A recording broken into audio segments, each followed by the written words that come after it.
നിന്നീധനെന്നു ഞാൻ കരുതിയ അന്നാളിലവനെന്നോടു ചൊല്ലി. നിന്നീധനെന്നു ഞാൻ കരുതിയ അന്നാളിലവനെന്നോടു ചൊല്ലി. ക്ഷീണിച്ചു പോകേണ്ട, നിന്നെ മാനിക്കുന്നോൻ നിന്നോടു കൂടെയുണ്ട്. ക്ഷീണിച്ചു പോകേണ്ട, നിന്നെ മാനിക്കുന്നോൻ നിന്നോടു കൂടെയുണ്ട്. ക്ഷീണിച്ചു പോകേണ്ട, നിന്നെ മാനിക്കുന്നോൻ നിന്നോടു കൂടെയുണ്ട്.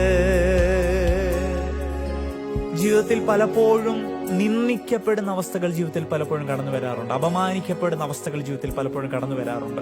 ഒറ്റപ്പെടുന്ന, കുറ്റപ്പെടുത്തുന്ന, പരിഹസിക്കപ്പെടുന്ന അങ്ങനെ പല സാഹചര്യങ്ങൾ ജീവിതത്തിൽ കടന്നു വരാറുണ്ട്. പക്ഷെങ്കിൽ ആ സമയത്തെല്ലാം നമ്മുടെ മനസ്സ് എപ്പോഴും ഒരേപോലെ നിൽക്കത്തില്ല. പലപ്പോഴും ക്ഷീണിച്ചും തളർന്നും ഇല്ലാതായി പോകുന്ന ചില നേരങ്ങൾ നമ്മുടെ ജീവിതത്തിൽ കടന്നു വരാറുണ്ട്. പക്ഷെ നാം പാടിയതുപോലെ ക്ഷീണിച്ചു പോകേണ്ട, നിന്ദിതനാകണ്ട, തളരണ്ട. ആര് കൈവിട്ടാലും, ആരുപേക്ഷിച്ചാലും, ആര് മറന്നാലും നിന്റെ കൂടെ നിൽക്കുന്ന ഒരു ദൈവമുണ്ട്.